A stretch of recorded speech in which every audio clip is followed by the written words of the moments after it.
militaires et des policiers ont accueilli cette initiative?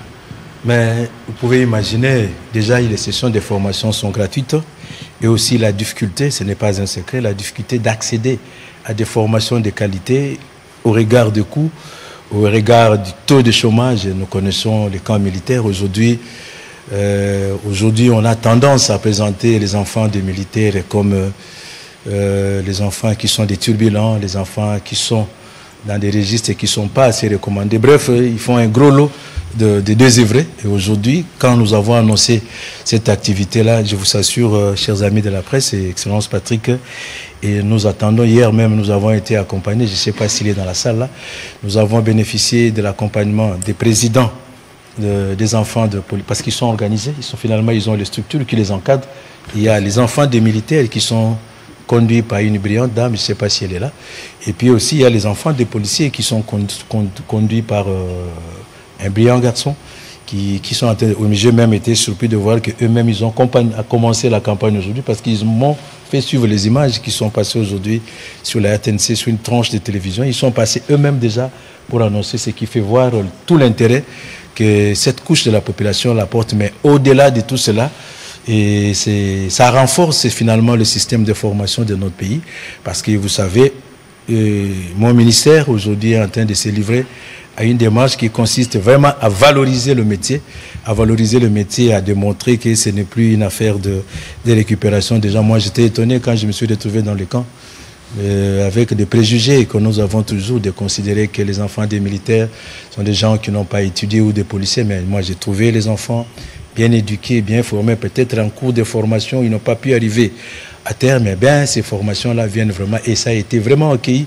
par même le maman, même les femmes, les épouses des militaires qui sont regroupées dans les associations des enfants et des épouses des militaires comme ça. Donc, ils ont vraiment accueilli la formation et les attentes sont même allées au-delà. Parce que nous avons projeté essentiellement pour les enfants d'abord, mais il y a aussi besoin de formation aussi pour les mamans parce qu'ils nous ont laissé entendre, et les enfants aussi nous ont laissé entendre qu'il n'y a personne qui peut aimer les militaires plus qu'eux-mêmes, parce que c'est d'abord leurs maris et leurs parents, et donc ils nous ont fait comprendre cela. Donc la réceptivité, je vous assure, chers amis de la presse, c'est au-delà des attentes. Donc l'occasion pour moi de féliciter tous les gouvernements pour avoir soutenu cette activité-là, et surtout particulièrement le président de la République pour avoir encore donné une instruction de plus consistant à réhabiliter dans les trois camps militaires déjà identifiés dans un premier temps à Kinshasa pour commencer l'opération de réhabilitation et de construction. Et j'ai dit que ce n'est pas des histoires, ce sont des choses vraies. De toute façon, je crois qu'il y aura des images, ou s'il y a déjà des images que nous voyons. Ici, l'idée, c'est de rappeler que pour le président de la République, la priorité en cette période, c'est aussi de regarder le moral et le mental de nos militaires, de ceux qui s'engagent au péril de leur vie pour nous protéger. Et l'action qui est faite, justement, rentre aussi dans ces cadres-là pour être sûr que nous avons fait comme État tout ce qu'il faut faire pour que nos soldats, nos officiers, ainsi que nos policiers puissent être bien tranquilles lorsqu'ils sont engagés au front, parce que justement leurs familles respectives sont aussi prises en charge en termes de formation, surtout pour les jeunes. On va commencer alors la série des questions avec Monsieur Patrick Lacoué.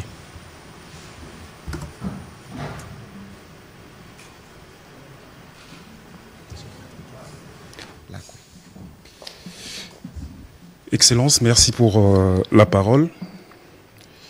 Monsieur le ministre Ekila, 9 mois après votre nomination à la tête de ce ministère, pensez-vous avoir les moyens de votre politique? Puisque vous avez amorcé plusieurs réformes, mais sans unité génératrice de revenus dans votre secteur, pensez-vous avoir suffisamment de moyens pour mettre en place et exécuter votre politique? Dans le domaine de formation professionnelle, il y a cet aspect important, la certification. Pensez-vous arriver à mettre en place une procédure de certification de toutes ces formations que vous mettez en place? Et par rapport au sujet que vous abordez, avez-vous eu l'adhésion de ces enfants militaires? Mais je crois que c'était la dernière partie de la question où il a parlé justement de cet accompagnement. Peut-être que vous parlez de Madame Christelle Kakouba, je pense. Ouais, des policiers qui accompagnent justement l'initiative qui rentre dans le cadre justement de la réponse sociale qu'on apporte aux enfants de militaires dans leurs différents camps respectifs. Mais bon, le ministre aura peut-être des éléments à rajouter sur ce qui a déjà été dit. Monsieur le ministre, allez-y pour vos questions. Je vais demander à Monsieur Patrick Issot d'avancer parce qu'il posera la prochaine question. Voilà, Patrick, merci. Je vois que vous suivez de près ce qui se passe au ministère de la Formation, tant mieux pour nous. Vous avez dit 9 mois après, oui, je dois être franc avec vous. J'ai trouvé un ministère qui souffrait d'une malformation congénitale.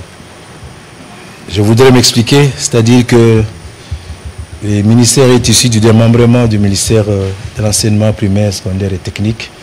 Et tout le personnel a migré vers la formation professionnelle. Alors, les habitudes ont fait qu'au lieu de mettre en place un ministère de la formation professionnelle, comme le veut le chef de l'État et le gouvernement, les transfuges personnels ont plutôt implémenté un ministère de l'EPSP bis. Ça a été vraiment la malformation congénitale. Et voilà, ça a vraiment créé beaucoup de... Ça a plombé le décollage du ministère. Mais bien voilà, en 9 mois, nous avons pu faire ce que nous pouvons faire. D'abord, il faut recentrer les ministères. Et recentrer les ministères, nous avons fait beaucoup de réformes. Je ne sais pas si je dois les citer tous ici. Beaucoup de réformes. Mais le plus important, c'est en relation d'ailleurs avec votre prochaine question. C'est le cadre organique qui organise le ministère. La formation professionnelle, c'est la norme. La formation professionnelle, c'est les programmes. La formation professionnelle, c'est la certification. Malheureusement, tous ces outils-là faisaient défaut. Et nous avons fait un effort de mettre en place les apprêts de tous ces outils-là. Au moment où nous parlons, nous avons, par exemple, le cadre organique qui est en révisitation. Nous avons la politique nationale de la formation professionnelle qui est presque là. Et nous avons récemment pris les arrêtés pour tenter d'organiser, pour vraiment effectivement organiser les cycles de formation. La difficulté que nous avions là-bas, c'est que tout s'imbriquait. Donc on n'arrivait pas à faire le distinguo, centre d'apprentissage, centre de formation, académie, institut. Donc nous avons pris un arrêté pour organiser tout ça.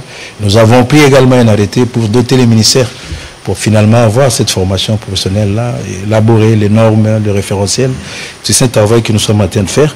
Et effectivement, il y avait un problème de financement. Le ministère n'avait pas de moyens.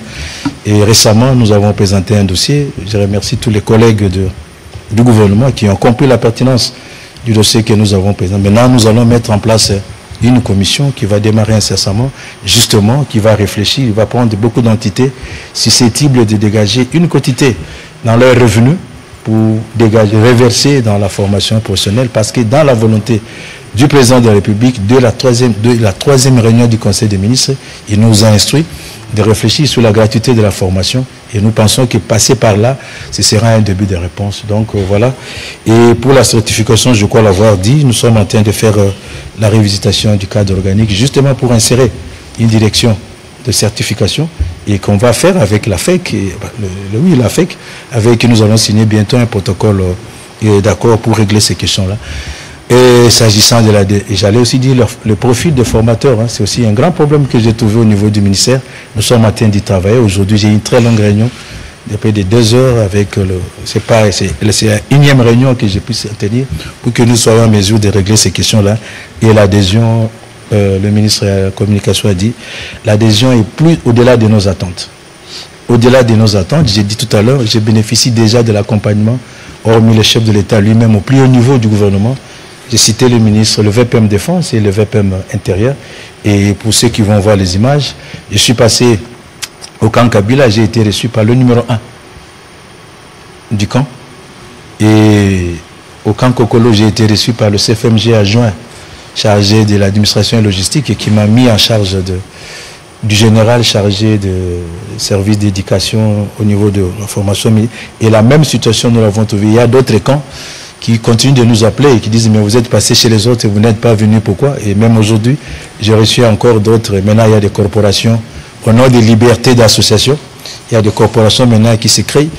Et j'ai même déjà reçu des listes qui sont déjà en attente d'affectation. Je pense que l'adhésion, elle est totale, elle est massive. Moi, je vais vous demander plutôt, par contre, de relayer l'information, de faire voir à nos frères qui sont au front qu'au niveau du gouvernement en général et particulièrement au niveau du ministère de la formation professionnelle, il y a une politique justement qui est prise en place, qui est mise pour tant soit peu alléger leurs charges quotidiennes et aussi booster le moral de ceux qui sont au front pour défendre l'intégrité territoriale de notre pays. Voilà un peu ce que je peux te dire de manière ramassée. Si tu as besoin de beaucoup de réformes, on va en parler dans les couloirs parce qu'il y en a tellement que voilà ce que je peux ramasser.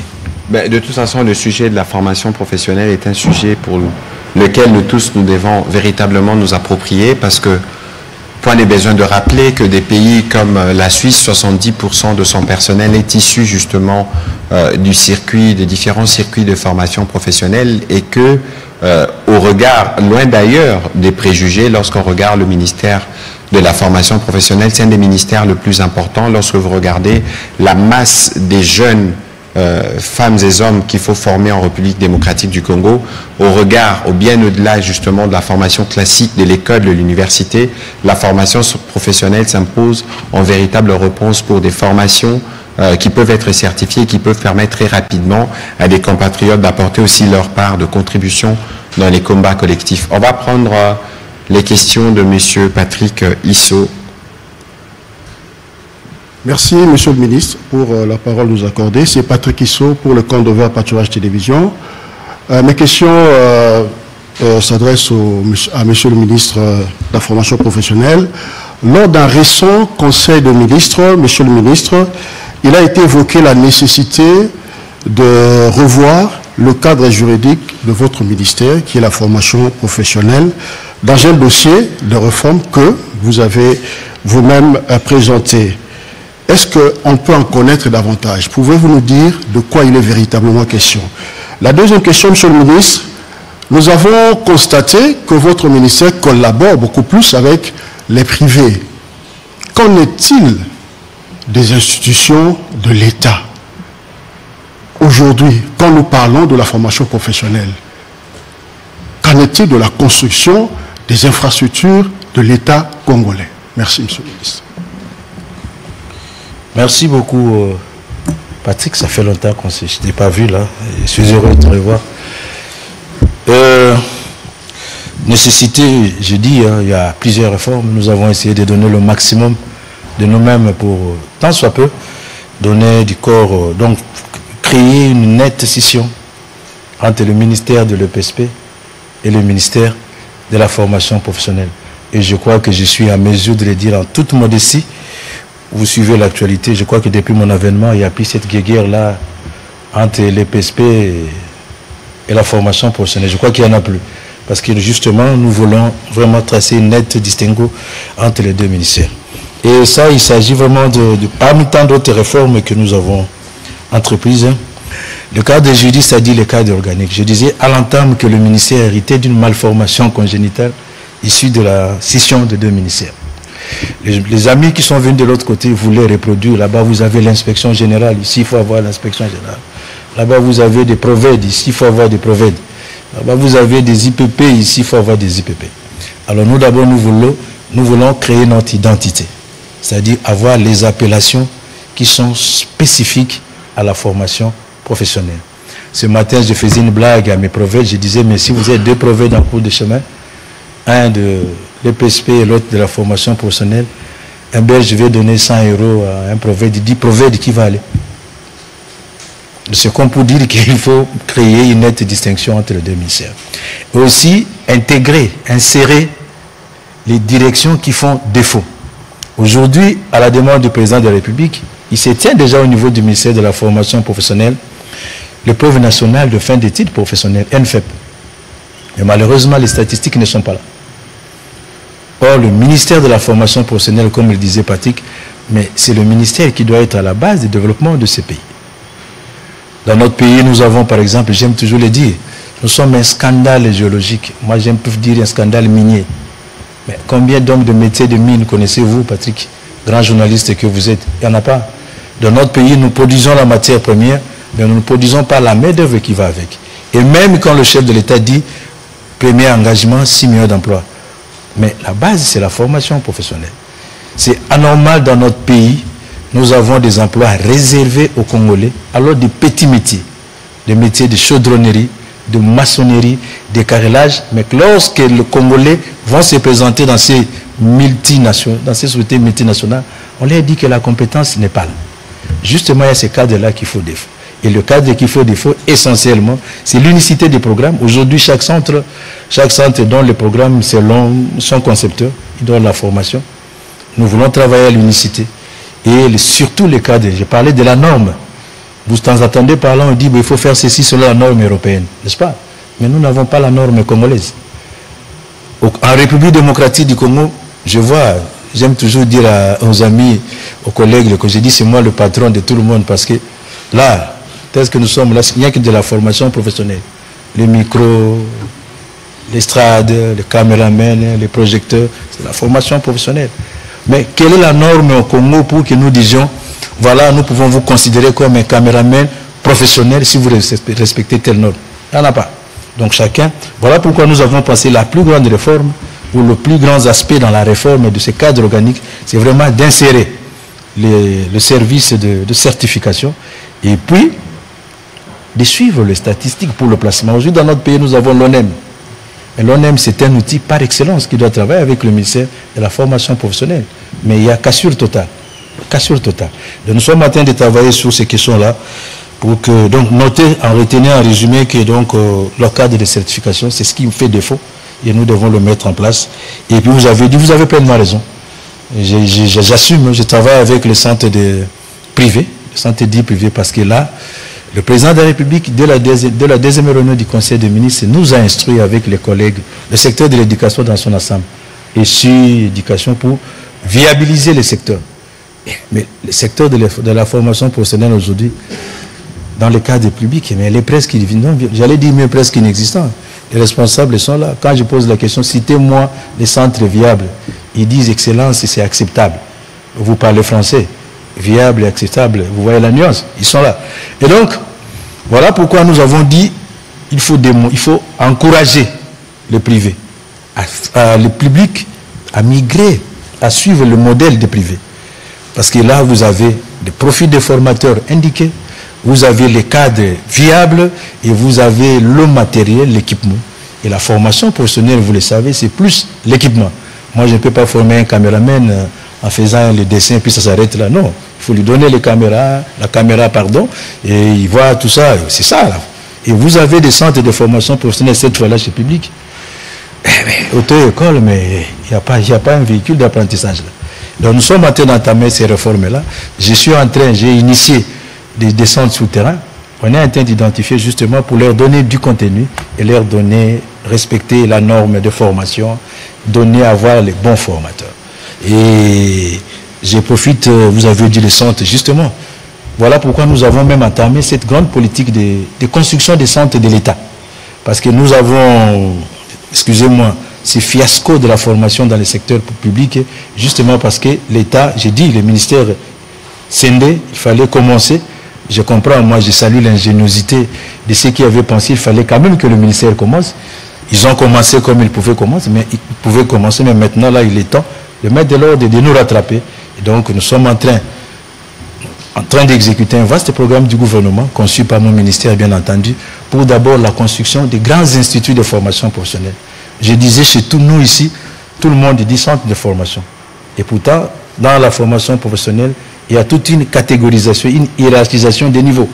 Vous avez les centres d'apprentissage, les centres de formation, les académies. Maintenant, avec la réforme, parce qu'avec l'intelligence numérique, digitalisation, nous avons créé les centres professionnels et technologiques.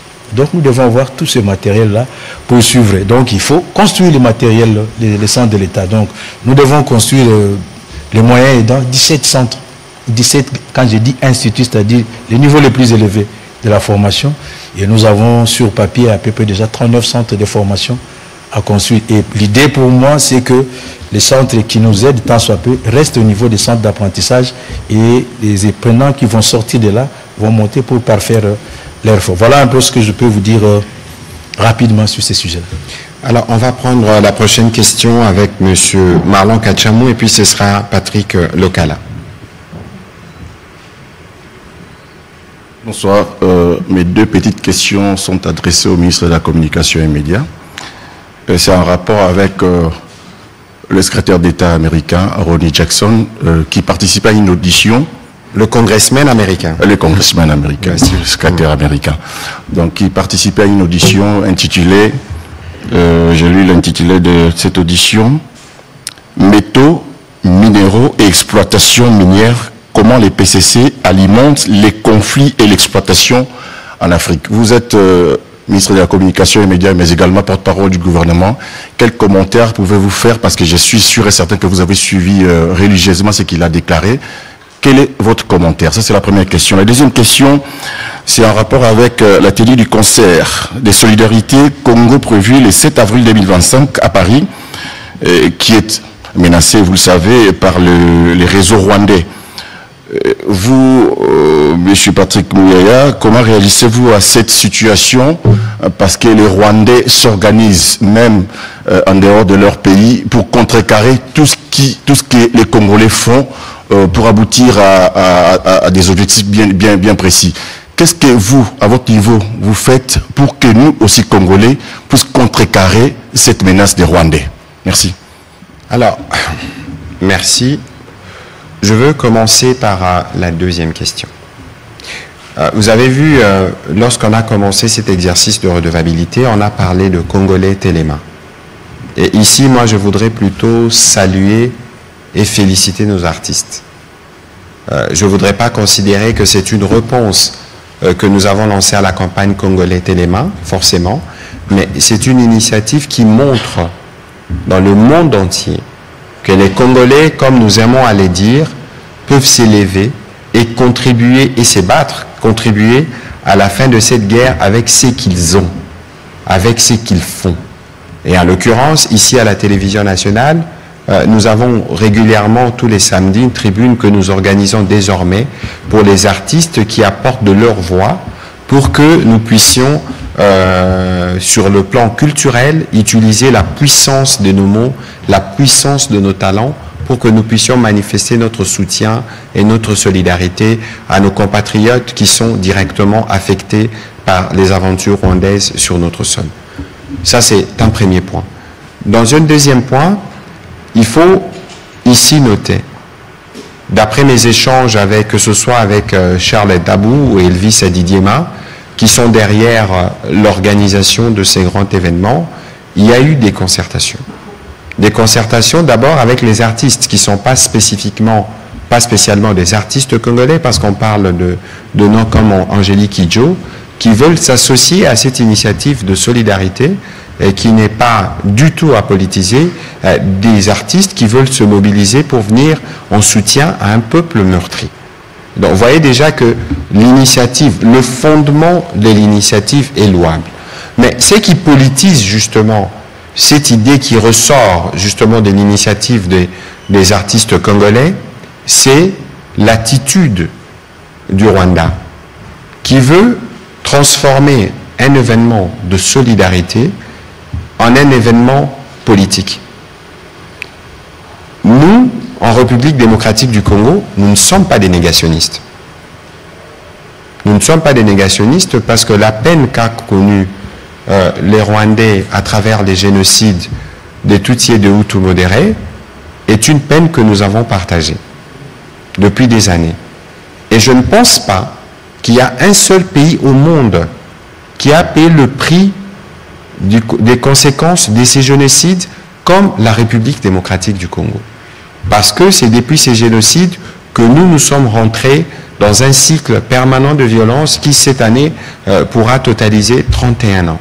Vous voyez donc que nous, on ne va pas aller dans une quelconque forme de comparaison, mais autant nous devons être solidaires au peuple rwandais qui a été à l'époque victime du génocide, qui en garde les stigmates, autant nous, Congolais, nous sommes dans l'obligation d'être solidaires.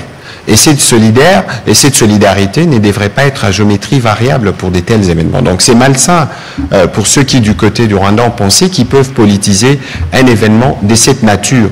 Et dans les dates, la date a été fixée, d'après ce qui m'a été dit, en fonction de la disponibilité des artistes.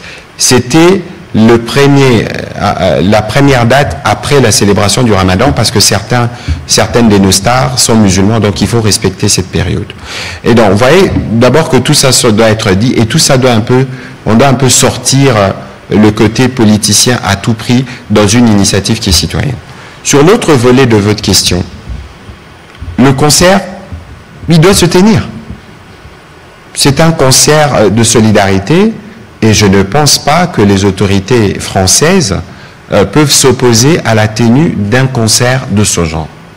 Et donc, je sais qu'il y a, au moment où nous parlons, des discussions à la fois avec les organisateurs, notre ambassadeur et les autorités françaises, parce que justement, il y a une très mauvaise intention qui vient de l'autre côté, à l'idée de saboter ou de penser que son concert peut poser un problème de sécurité, parce que la sécurité doit être assurée par la République française.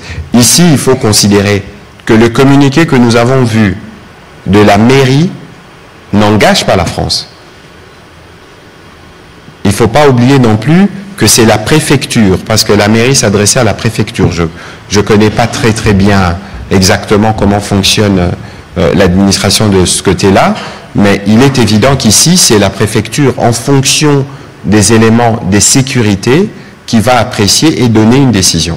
Mais pour nous, nous considérons que, d'abord, ce n'est pas forcément une question de date, parce que la date, pour en tout cas les organisateurs, n'était qu'une coïncidence que les autres ont voulu politiser. Mais ici, la chose la plus importante, c'est les messages qui doivent être passés. C'est ces messages de mobilisation, d'unité, de voir nos stars rassemblés pour une cause qui nous réunit tous. J'ai lisé encore hier le communiqué du FONAREF qui appuie le projet. C'était un super moment parce que nous pensons que les leviers culturels est un levier important. Ce sera un super moment pour le Congolais de pouvoir se retrouver. Alors, pour ce qui concerne les détails sur la date du 7 et tous les autres, je crois que nous serons très rapidement fixés par les organisateurs et nous pensons que, quoi qu'il en soit, ces concerts doivent se tenir parce qu'on ne peut pas empêcher aux Congolais qui sont partout mobilisés à travers le monde de s'exprimer en soutien aux Congolais qui sont touchés. Et il n'y a aucun État qui ne peut s'opposer à la tenue d'une activité comme celle-là. Mais s'il y a des impératifs sécuritaires, évidemment, il est du devoir de l'État d'apprécier, de regarder. Et pour ça, comptez sur nous. Même si nous n'avons pas voulu politiser cette initiative, parce qu'on n'en a jamais parlé jusqu'à ce que vous nous posiez la question, mais c'est une initiative parmi les initiatives citoyennes que nous voyons, que nous soutenons de loin, parce que c'est de cette manière que nous répondons aussi à l'appel à la mobilisation lancé par le président de la République. Alors, sur votre première question, écoutez, j'ai suivi comme vous ce qui a été dit par les congressmen Johnny, mais je pense que l'ambassade américaine a réagi aujourd'hui. Que ce qu'il a dit relève de ses opinions personnelles. Ce qu'il a dit n'engage nullement le gouvernement américain. Nous avons eu à plusieurs reprises des discussions, que ce soit au niveau de la Maison-Blanche ou au niveau du département d'État. Il n'a jamais été question d'aucune manière de penser qu'on pouvait remettre en question ou faire un quelconque débat sur les limites frontalières ou territoriales de la République démocratique du Congo. Pour preuve, regardez, le 27 janvier, je pense, il y a eu un premier appel entre les secrétaires d'État Rubio et le président Tshisekedi. Si vous regardez, on parle dedans de la souveraineté de la RDC. Et vous avez aussi suivi que le même gouvernement américain a pris des sanctions contre James Kabarebe, qui est ministre d'État au Rwanda, qui est considéré comme l'architecte de la guerre dans l'Est. C'est-à-dire qu'ici, j'ai vu les réactions qui sont évidemment fondées, mais sa position n'engage à rien le gouvernement américain, avec qui nous sommes déjà dans des discussions sur des sujets qui sont variés et divers. Alors, dans les commentaires, j'ai aussi vu qu'on parle de minerais dans cette partie Est, mais on vous a déjà démontré ici que la raison pour laquelle on nous fait la guerre dans l'Est, mais c'est parce que nous voulons justement améliorer la gouvernance. Parce que nous voulons justement apporter plus de transparence. Nous n'avons jamais dit que tout était parfait, mais regardez depuis combien de temps cette violence persiste dans cette partie du pays. Elle ne date pas de l'arrivée aux responsabilités du président Tshisekedi, mais aujourd'hui, dans la même audition, il y avait M. Sacha Lesnev qui travaille pour Sentry, une organisation qui est spécialisée justement dans l'observation de toutes ces questions minières. Lui, il a reconnu les efforts qui sont faits notamment en matière de lutte contre la corruption. Et donc, je crois que de ces points de vue, il ne faudrait peut-être pas faire d'un œuf un bœuf. C'était une opinion personnelle qui a été exprimée, évidemment avec une certaine orientation, qui montre que le conflit en République démocratique du Congo, ce n'est pas en 24 heures ou en 72 heures que vous faites le tour dans la région, que vous en maîtrisez tous les méandres. Et pour ce qui nous concerne, soyez sûrs qu'en termes de réponse, bien au-delà de la réponse américaine qui a été donnée aujourd'hui au niveau de l'ambassade, donc ces propos n'engagent pas le gouvernement américain, mais il y a, au-delà de ce que nous disons ce soir, des initiatives qui seront prises dans les sens du congressman ou du parlementaire américain pour lui apporter davantage des informations, pour l'édifier sur la véritable situation dans la République démocratique du Congo, parce que ce que nous vivons actuellement, c'est une agression qu'il faut condamner. Ce que nous vivons actuellement, c'est une catastrophe humanitaire pour laquelle le monde doit donner des réponses. J'aurais bien voulu qu'il y ait des mots qui soient dits aussi pour ces aspects, bien au-delà du constat qu'il a fait et de l'histoire qu'il a malheureusement mal racontée, parce qu'il s'est fait malheureusement les relais de ceux qui lisent mal l'histoire et de ceux qui pensent qu'ils peuvent travestir l'histoire pour satisfaire leurs intérêts politiciens. Ce n'est pas sûr que cela puisse arriver, parce que nous, derrière le président de la République, nous sommes mobilisés pour protéger chaque centimètre carré de notre territoire. Merci. On va prendre les questions de M. Patrick Lokala. Merci beaucoup, Excellence, Monsieur le Ministre. Je m'adresse au ministre de la Formation professionnelle. Monsieur le ministre, j'ai suivi beaucoup de débats, notamment au niveau de l'Assemblée nationale sur votre ministère. Beaucoup de gens pensent que votre ministère devrait être fusionné au ministère de l'Enseignement. Je voudrais savoir quels sont aujourd'hui les éléments à votre possession qui peuvent éclairer les Congolais qui pensent que ce ministère doit être fusionné à celui de l'enseignement primaire et secondaire. Deuxième question, je vous ai suivi tout à l'heure, malgré la volonté que vous avez de rendre dynamique le ministère à travers le pays, mais j'ai constaté que vous n'avez pas de moyens de votre politique. Monsieur le ministre, concrètement parlant, s'il faut que vous puissiez vous adresser à l'autorité budgétaire, il faut exactement ou concrètement combien de moyens pour que votre ministère soit dynamique et effectif à travers tout le pays. Et enfin, vous parlez du programme de certification qui certainement pourrait vous permettre de générer des recettes qui feront fonctionner le ministère. Est-ce que ce programme de certification que vous voulez mettre en place ne vous mettrait pas en difficulté avec certains promoteurs? Alors, j'aurais voulu que vos questions trouvent, justement, peut-être que le ministre, dans ses réponses, trouvera une corrélation, parce que ce soir, nous avons voulu faire un focus, non pas forcément sur le ministère de la formation professionnelle spécialement, mais sur la spécificité de ce qui est fait par rapport aux dépendants de militaires. Monsieur le ministre, donc, je compte sur vous dans la réponse pour mettre cela en corrélation, pour que cela soit bien compris. Merci, je note qu'il n'y a que des Patrick qui interviennent. Hein. C'est le troisième Patrick qui est mieux pour nous. C'est la journée des Patrick. Débat, mais vous allez dans le sens contraire de ce que moi je veux. À moi que j'ai mal compris. Moi j'ai dit, depuis mon accession au ministère, je suis en train de me vertuer pour démonter la nette distinction entre le ministère de la formation professionnelle et le ministère de l'enseignement primaire, secondaire, aujourd'hui, l'éducation nationale. Si j'ai bien compris, vous me dites, mais quels sont les arguments qui sont à ma faveur pour la fusion? Mais moi, je ne suis pas pour la fusion. Moi, je suis justement pour la séparation nette. Je vais prendre quelques secondes pour vous démontrer que ce sont deux ministères différents. Prenons dans le secteur aéronautique. Tout ce qu'il y a comme métier aéronautique. Vous ne trouvez pas ça, l'enseignement classique, n'est-ce pas? Le métier aéronautique, c'est-à-dire le pilote, les stewards, les hôtesses, les chefs d'escale, les techniciens d'escale, vous ne trouvez pas ça là-bas.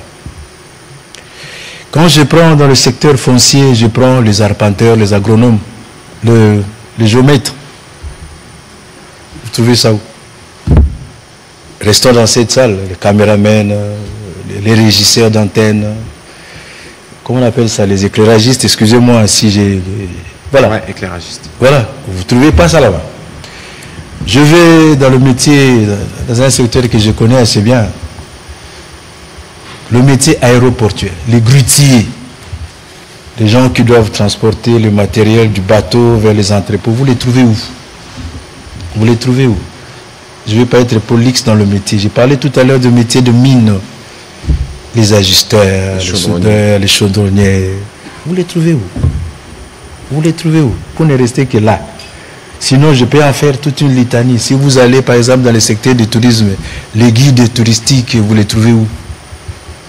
Je vais aller même dans le secteur de la santé. Vous avez des techniciens de santé, des techniciens de laboratoire.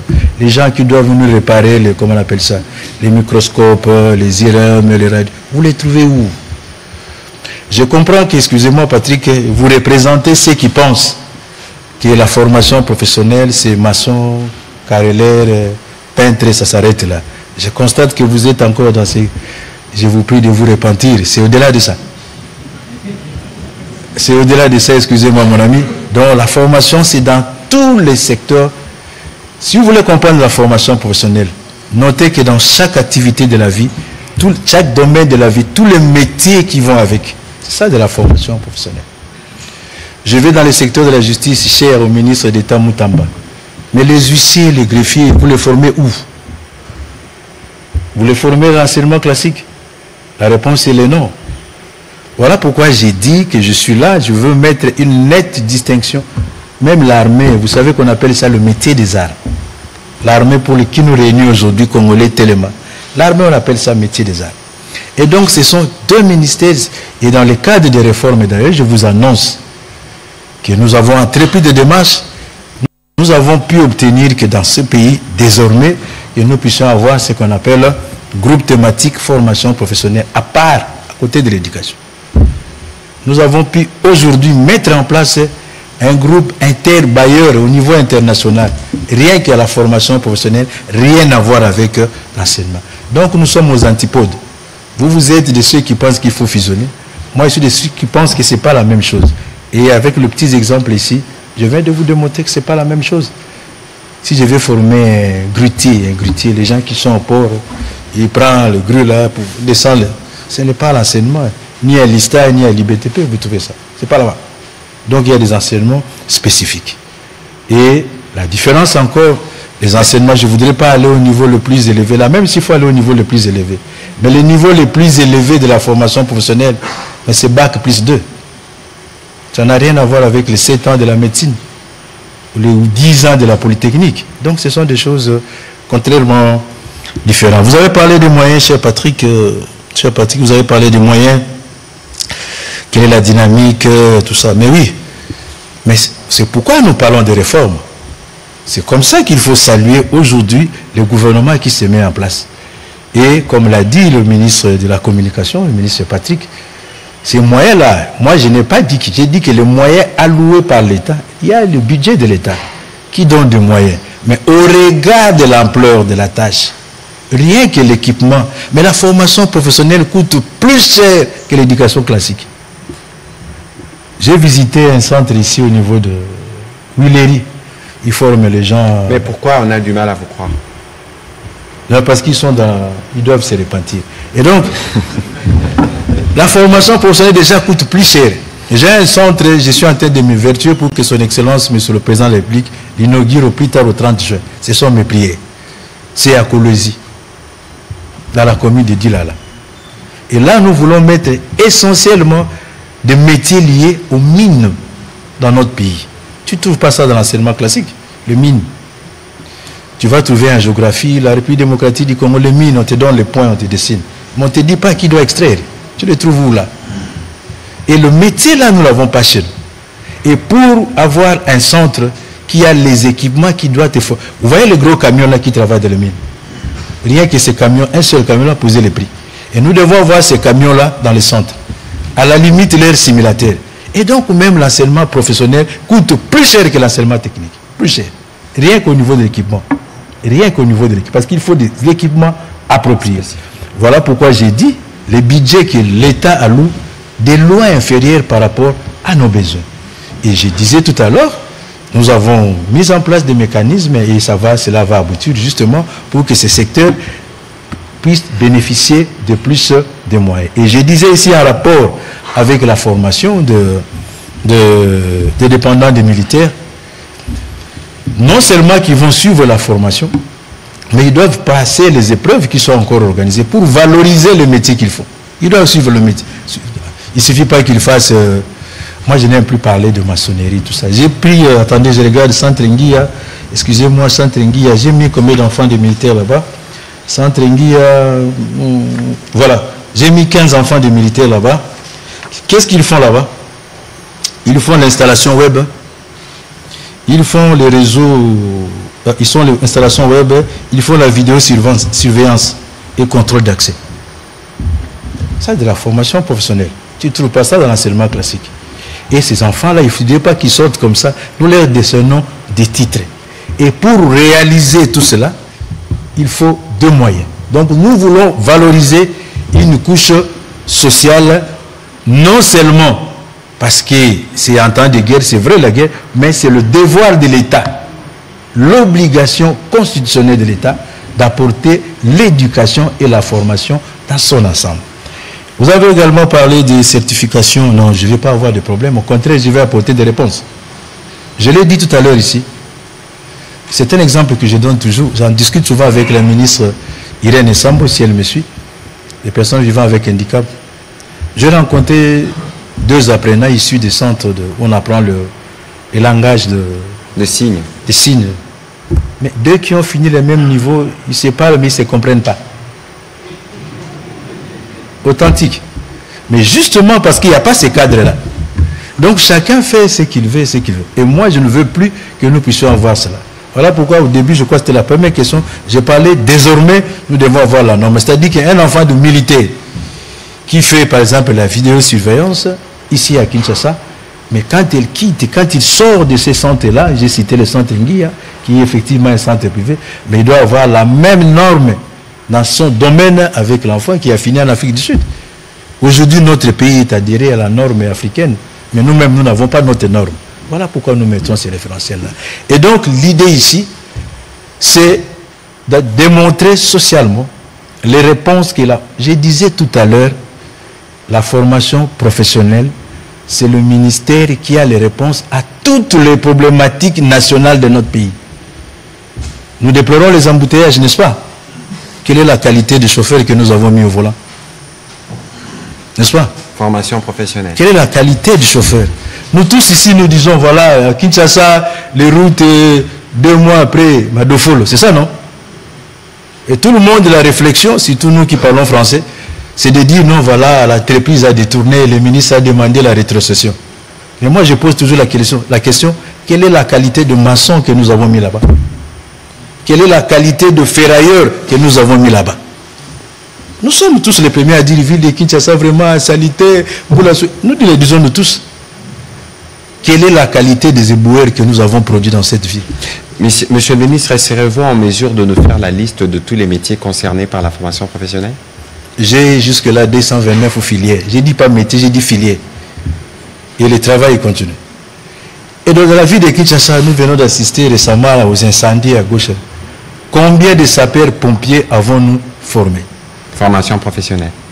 Mais nous sommes l'une des rares villes dans le monde, je l'ai dit. Et vous le savez, tu peux quitter au revoir Kinshasa, tu passes par Delvaux, tu prends le boulevard du 30 juin, tu arrives gare centrale, tu remontes, tu n'as pas de fleurs sur le boulevard. Combien de paysagistes avons-nous formés? Mais continuez l'exercice vous-même. Monsieur le ministre, on doit progresser. Et voilà. Donc, j'ai compris que...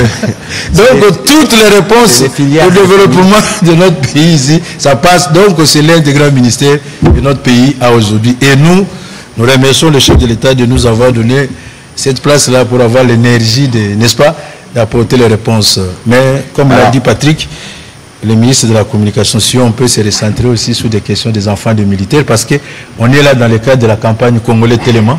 Et nous, dans notre ministère, nous avons décidé des télémas pour les enfants des militaires, pour leur donner de l'espoir, pour remonter le moral de nos troupes qui sont en proie aux velléités d'agression, sinon l'agression proprement dite de notre pays. Voilà un peu. Alors, nous allons prendre les dernières questions en série. Il y aura 3 en français et une en lingala, avec M. Jacques Moulouba, Madame Micha, et on terminera avec M. Pascal Moulegua pour la série de questions en français, et Jimmy Mukendi clôturera en lingala. Merci, Monsieur le ministre de la formation professionnelle. Le ministre de la Communication m'a aidé à vous poser la question sur les différentes filières. En tout cas, c'était la question principale. Les filières dans lesquelles vous avez logé les dépendants des policiers et de militaires, sur les 1500 qui sont en formation depuis le mois de février. Mais au-delà de ça, vous avez trouvé un ministère avec une malformation congénitale. Le mot vient de vous, Monsieur le ministre.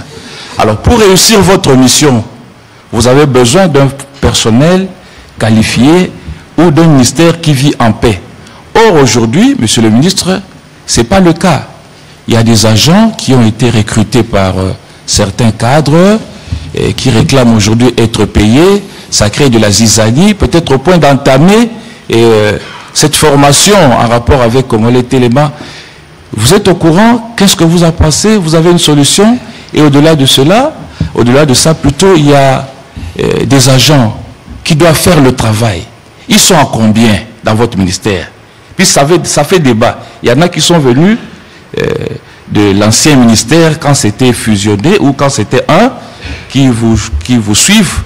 Il y a combien d'agents et combien sont payés? Alors, une question d'actualité avec le ministre de la Communication et des Médias. Nous avons appris aujourd'hui, le chef de l'État était à Luanda pour rencontrer son homologue. Je ne sais pas s'il est déjà rentré. Et c'est une rencontre qui va se tenir après la rencontre de Doha, qualifiée d'aucuns comme une séance qui a mis dans le placard ou au cimetière le processus de Luanda et de Nairobi. Ça ne vient pas de moi, c'est l'opinion qui pense ainsi, une certaine opinion qui pense ainsi. Merci. Je suis précis en tant que journaliste.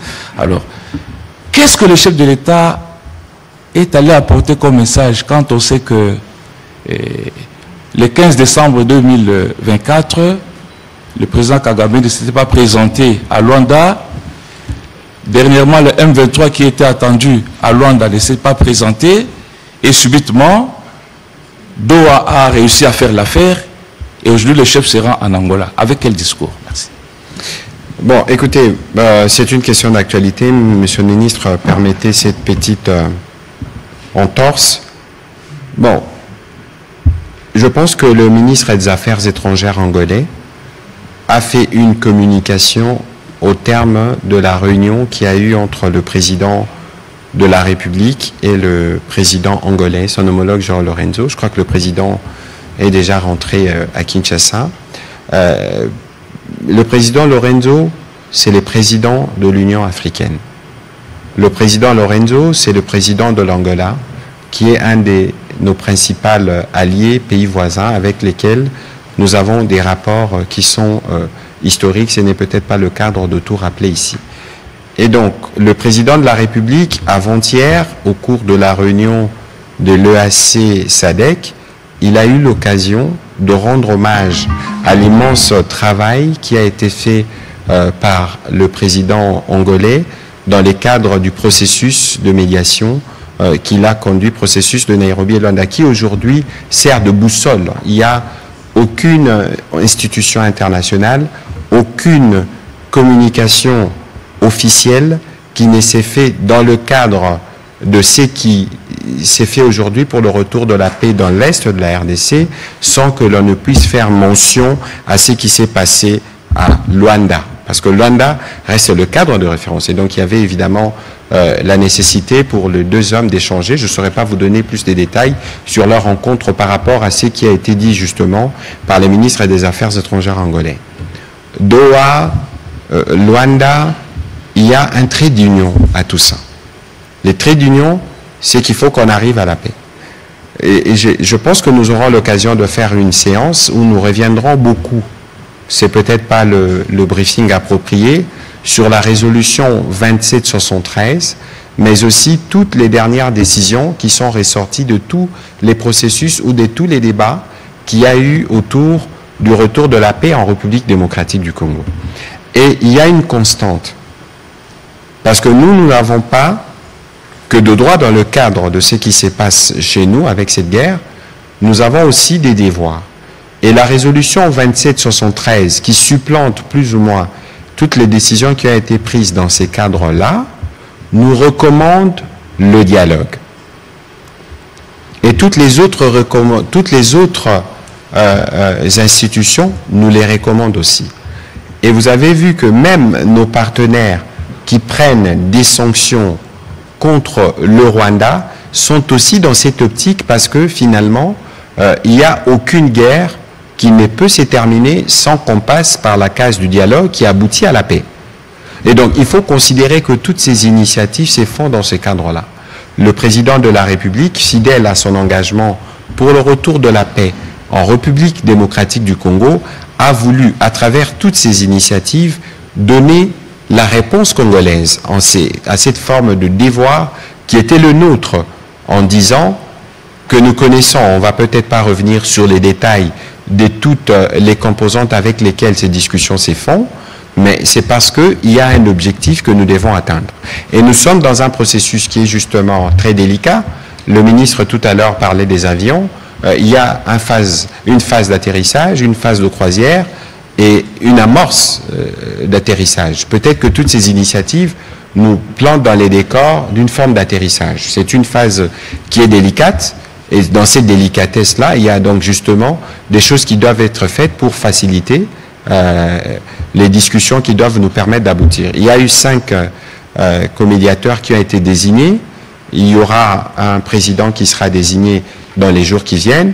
Attendons de voir et nous aurons l'occasion sûrement avec la Mineta de revenir avec des éléments précis et détaillés. Mais ici, ce que vous devez retenir, c'est l'ouverture du président de la République et que toutes ces actions, tous ces voyages, toutes ces initiatives qui ont été prises par le président de la République l'ont été en droite recommandation de la résolution 2773 qui nous impose à nous aussi l'obligation d'avoir un dialogue qui nous permette d'atterrir. Et donc il faut considérer que c'est dans cet ordre-là que les choses ont été faites. Je pense que j'ai répondu à cette question d'actualité. On va prendre la question de Mme Micha et puis celle de Pascal Molégo.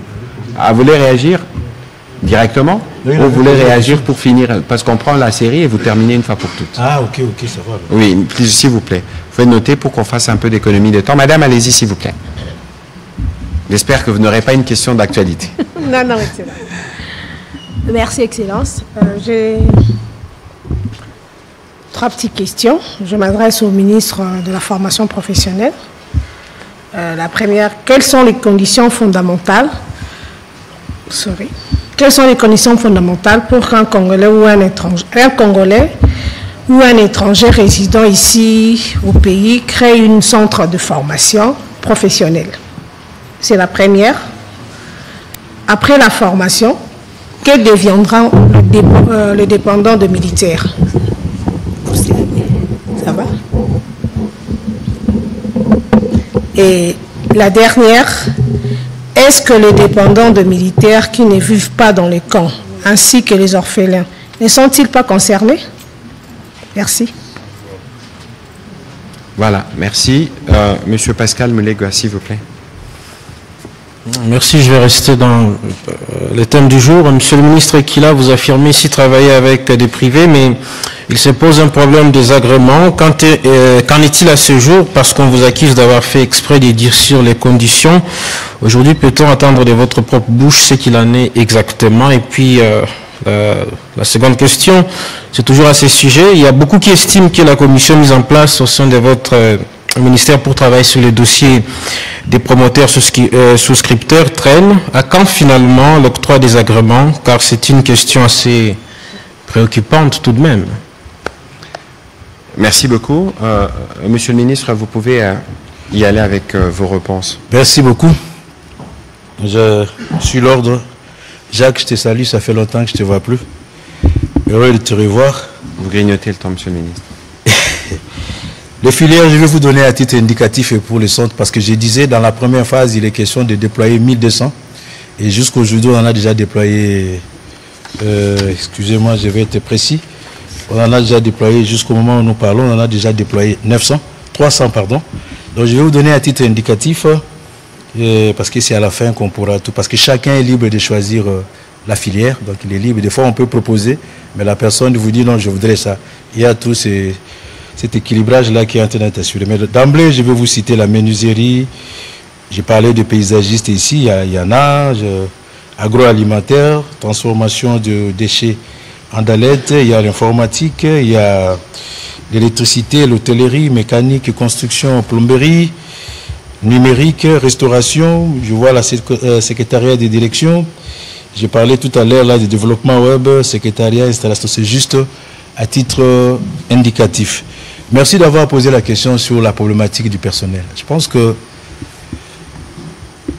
c'est dû vraiment alors à une désorganisation qui a trouvé son siège au ministère de la formation professionnelle. Comment les gens ont-ils été recrutés? Mais les recrutements s'est fait, je ne sais pas, à la sauvette, à la barbare, je ne sais pas. Moi, sans fustiger qui que ce soit, vous êtes des intellectuels. Moi, au ministère de la formation professionnelle, j'ai des directeurs qui sont NU. Directeur NU. Ça veut dire un directeur qui n'a pas de numéro matricule. Je ne sais pas si c'est concevable. Je répète, au niveau du ministère de la formation professionnelle, je vois les représentants de l'administration sont là, j'ai des directeurs qui sont des NU, directeurs. Quelqu'un qui est supposé avoir franchi toutes les étapes pour gravir là. Ça veut dire que vous avez des gens qui ont été recrutés au grade de directeur. Directeur n'est pas un grade de recrutement. Le recrutement s'est fait en un mot pour gagner le temps, sans normes. Sans normes. Aujourd'hui, dans le domaine de la formation professionnelle, lorsqu'on parle de formateurs, les formateurs ne doivent pas être le grade. Ça doit être les contenus. Ça doit être la spécialité pour ne pas dire la spécialisation. Moi, j'ai la plupart des formateurs que vous avez qualifiés de secteurs, pas tous, hein, j'ai dit la plupart, un grand nombre, pas tous, parce que j'en ai rencontré des bons. Mais c'est des titres. C'est des titres, pas des contenus. Et donc, si aujourd'hui, moi je suis en train de travailler pour que le ministère soit en paix, la délégation syndicale est là, je suis en train de tout mettre en œuvre.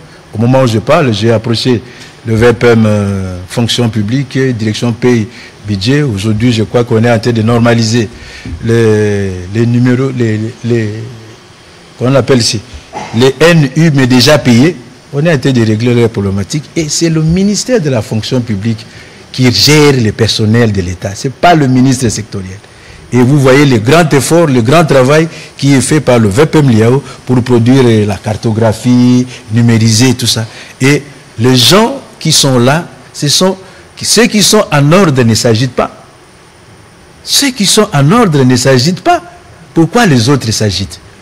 Moi, le secrétaire général m'a présenté une liste et on vient de transmettre à la fonction publique pour la régularisation de ceux qui sont réguliers. La régularisation de ceux qui méritent d'être agents. J'ai posé la question, je n'ai pas eu de réponse. Trouvez-vous normal d'avoir un directeur de la fonction publique NU? Je n'ai pas eu de réponse. Et donc, ces questions-là, moi, je pense que nous sommes en train de mettre la paix au sein de notre ministère, ce sont des agitations. Et le travail des réformes de l'administration, c'est un pilier du gouvernement et cela est en train d'être exécuté. Donc je pense qu'il faut redévelopper. Voilà pourquoi nous avons pensé révisiter les cadres organiques pour que le recrutement se passe selon les normes.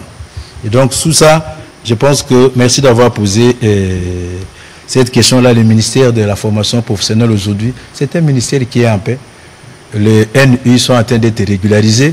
J'ai même été avec la secrétaire générale aujourd'hui qui m'a laissé entendre qu'il y a encore les NU qui ne sont pas encore pris en ordre, en compte, ils seront pris. Mais comment sont-ils déclarés? La République ou le gouvernement subit les agents qui ne recrutent pas, vous devez le savoir. C'est-à-dire qu'un coordonnateur, un promoteur d'école, c'est lui qui posait la question si je serais en déphasage avec les promoteurs. Eh bien, je suis prêt d'être en déphasage. Ce n'est pas je, c'est le gouvernement. Oui, mais pourquoi? Parce que l'État promulgue son budget annuel. On connaît le principe d'annualité du budget. Pendant ce temps-là, mon collègue, mon ami qui a posé la question d'agrément ici. Mais quand vous donnez les agréments, ça suppose que vous permettez aux personnes extérieures au ministère et à la fonction publique de recruter les agents pour le compte de l'État. Ils seront payés comment? C'est ça le vrai problème. Ils seront payés comment? Le budget dit, pour une année, tu as 200 000 francs congolais. Et vous m'amenez les personnels qui est recruté encore, qui ne sont pas pris en compte. Et ça se répète comme ça. Chaque fois que vous signez un arrêté d'agrément, vous créez des charges qui ne sont pas prises en compte. Vous payez ces gens-là comment? Et, excusez-moi, je vais parler comme un bon quinois, Isa Soukanakob, cette affaire-là. Et j'ai dit avec moi au ministère, faites-moi un gros plan, Kopoana et Sili. On y met fin. Fin alors, fin. Parce qu'il y a des arrêtés, le ministre signe des arrêtés gratuitement, mener des investigations. Mais au niveau de l'administration, là, les arrêtés sont commercés. $1000, 1200. Toutes ces agitations-là, c'est parce que ma poche est comme vide. Ce sont des vérités aussi, nous devons nous le dire. Et donc, c'était la première question. Conditions, oui, j'ai renforcé les conditions, ma soeur. J'ai renforcé les conditions justement parce que nous devons viabiliser la formation professionnelle. Et cause de la sous-copité. J'ai rencontré un prophète le jour qui m'a dit, zone éducationnelle, qui ne sentait. Je lui ai posé la question, tu as combien d'écoles sous ta juridiction? Il me dit 1200. 1200. Je lui pose la question, mais dans l'enseignement formel, c'est-à-dire EPSP ou Éducation nationale, les écoles les plus en vie dans la ville de Kinshasa, vous pouvez les citer, non? Au bout des doigts, n'est-ce pas? Boboto, Eli, n'est-ce pas? Au bout des doigts. Mais dans un secteur-là, nous en avons 1200. Et mais quand vous posez les questions, ce sont des écoles sur papier. Dans l'arrêté, tout simplement parce qu'au ministère, comme on a dupliqué le PSP, on a créé l'équivalent de Dinakopé ou de ces. C'est ça? Dinakopé qui est Sénacpef, où on doit aller recruter les gens pour le payer. C'est-à-dire chacun doit déclarer un grand nombre de personnels. D'ailleurs, la plupart sont des fictifs parce qu'ils s'attendent que l'État gère le pays. Monsieur le ministre, on va conclure. Il y a un problème de ça. C'est une question vraiment importante. Vous avez bien fait de la police. Donc, j'ai renforcé les conditions. Il faut avoir aujourd'hui une personnalité juridique du ministère de la Justice. Il faut avoir les établissements viables, je dis bien viables, pas acceptables, et il faut avoir l'équipement, il faut remplir les normes pour les conditions. Vous avez dit pour les apprenants, qu'est-ce qui deviendra après? Je l'ai dit, d'abord la première chose que nous sommes en train de faire, c'est de leur permettre de passer le concours qui est organisé par le ministère. Et je suis en relation avec certains établissements qui nous ont promis d'accorder le stage professionnel.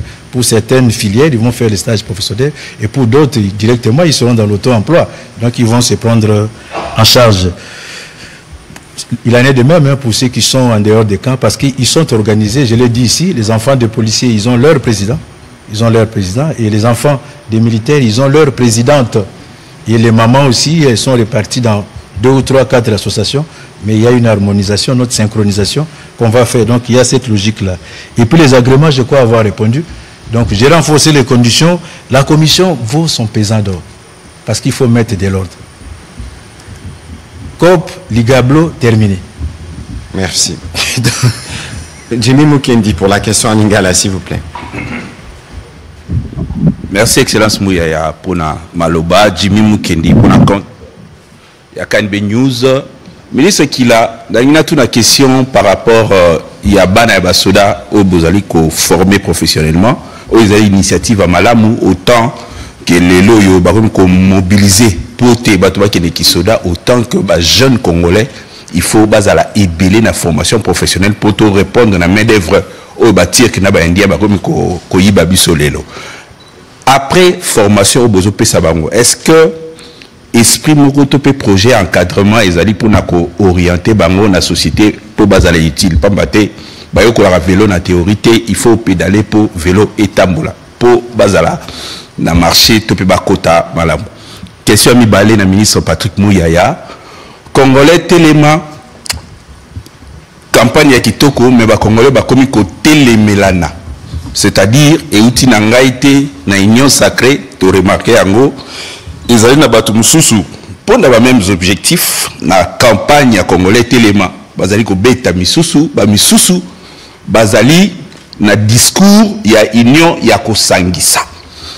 Est-ce que c'était pas le moment par rapport il y a loko moko uti ko tout à l'heure évolution oyeye par rapport à Mokonzi Mboka, est-ce que ce n'est pas le moment il y a quoi appeler na unité après avoir côté les misaba Congolais parce que risque exact que to beta nation to télémi en désordre. Merci excellence.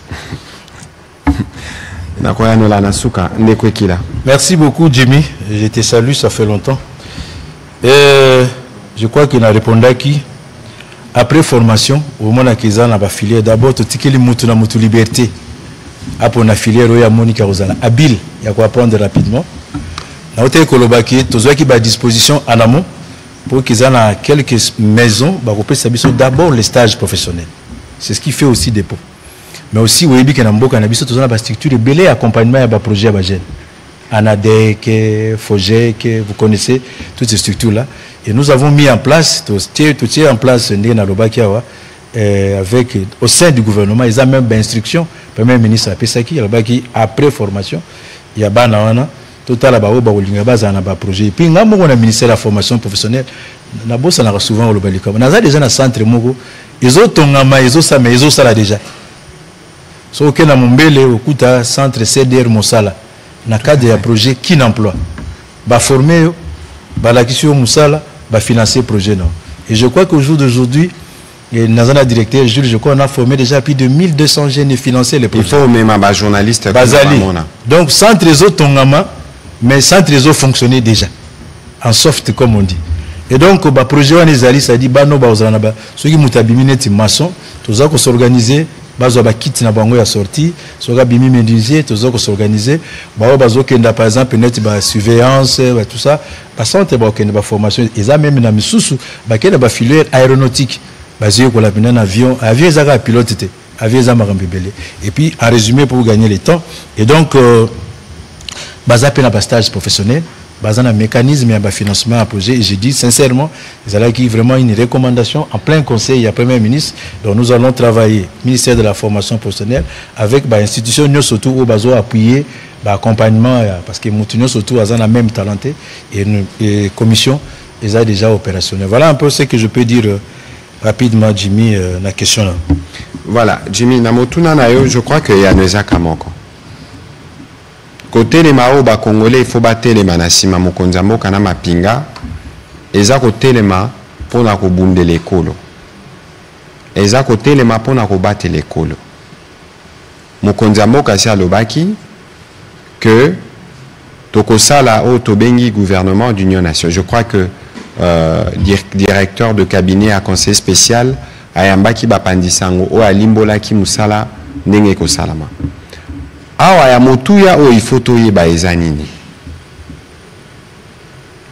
Mboka eza en danger. Parce que na moment où tozoloba tous les jours bandeko na biso bazo kufa. Bandeko na biso bazo vivre na ba condition moko terrible na zai kotala kutu ba vidéo moko ya ba acte de torture. Batunyo se fo ba yeba ata tozoloba makambo akimia.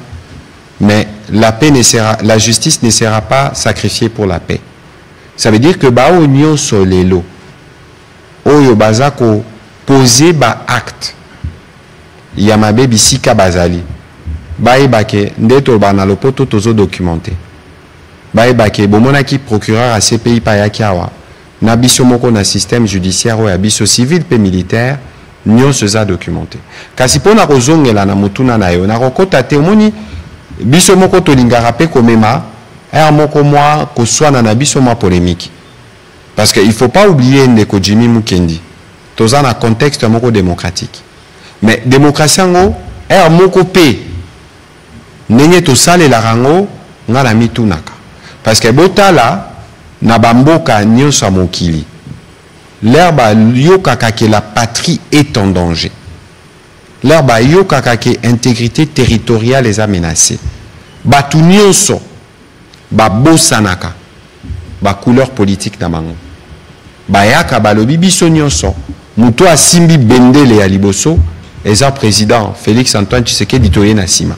mais kasi o biso tozomona eza même dangereux ozomona batu na ba nyonsologie na biso tozobeta masolo tokoma ba stratège militaire tokoma ba expert en balistique tozobeta ba masolo wana neti tosala ba formation professionnelle à misala wana nyonso tozobeta lisolo nango d'une certaine manière ozomona donc c'est tout à fait normal que les uns et les autres par rapport à ba positionnement na bango moko bozala l'impression neti mitu ekotutana non mitu ekoki kokutana te soki biso nyonso totelemi mpona ekolo appel ya mokonzi ya mboka eza appel mpona ekolo kotelema mpona kobunda mpona mboka donc soki eza na bato oyo na baattitude na bango na bamaloba na bango na baintérêt na bango baza kotelema il faut biso nyonso tosala keba po tose perdre te na objectif oyo biso mokonzi ya mboka apesi biso objectif oyo mokonzi ya mboka apesi biso awa eza biso nyonso totelema po to sauvegarder intégrité territoriale po to sauvegarder unité nationale ozomona ba danger toza nango donc toyambi neti mopaya député américain ayaki awa boyambi ye asali tour na région et puis alobi makambo oyo alobi makambo wana ndenge alobeli toza na bacongolais oyo balandi yango na États-Unis oyo basi mpe batelemeli ye mosusu azalaki ne mpe de mauvaise foi te mosusu ayebi mpe badetail oyo eleki ya makambo eleki na 31 ans te basalaki briefing ya mokusi ya mosusu akotaki na bozindo te yango na moment oyo biso toza na besoin na mongongo ya congolais nyonso ndenge tosepeli na initiative ya bachanteur na biso balobi na Paris concert solidarité il faut betama mpona kolakisaki bacongolais baartiste na biso non seulement basangani mais bayembi mpe mpona ekolo omoni exemple oyo baartiste bapesi na initiative wana eza mpe exemple oyo esalaka union sacrée po union sacrée eza mpe ferment ya bosangani lere tosanganaka elakisaka te ke toza d'accord na nyonso mais tosanganaka mpona kotala oyo ya motuya esangisi biso nyonso kasi jamais mboka oyo ezala confronté na menace oyo toza nango sikoyo donc soki totelemi te après 31 ans biso nyonso tosilisa yango bana oyo ya biso baza koya bakoherite na Congo nini soki otali badefi oyo ndeko alobi awa en terme ya formation ka ya bana basoda te ya bana nyonso soki otali niveau oyo il faut tobongisa système éducatif na biso tobandi na makambo ya gratuité oyo tozosala mpona ba 145 territoire bitumba oyo eza koretarde biso mpona kopesa biyano oyo bacongolais baza nango mposa yango bapoliticien nyonso bahomme politique nyonso bango bato ya liboso il faut totelema tosala preuve ya patriotisme mpe ya kolinga mboka na preuve ya kolinga mboka tokokota na kibundabunda te tokotala oyo esengeli kosangisa biso mpo mboka ekende liboso. Je crois que c'est ça même le sens ya mobilisation au président alobaki. Donc biso nyonso tobosana te oza ya AFDC oza ya PALU oza ya parti tel tobo sanate ke biso nyonso eloko aliboso esangisaka biso eza Congo to bikisa Congo ale tokobunda sima soki toza na biloko kobunda ndeko Ekila tosilisi. Merci, je remercie tous les frères et puis des commentaires, tout a été dit. Merci beaucoup mesdames et messieurs, nous prenons rendez-vous pour un prochain exercice de redevabilité. Restez mobilisés parce que nous devons continuer à être debout y compris pour combattre tout ce qui circule en termes de manipulation, en termes de poison rwandais, debout parce que nous devons rester debout jusqu'à ce que les derniers soldats rwandais sortiront de notre territoire. Il ne faut pas oublier que c'est l'engagement du président de la République, c'est l'essence de l'engagement de nos forces armées. Nous tous les Congolais, nous sommes tenus à contribuer à ces efforts pour le retour de la paix. Merci et bonne soirée chez vous.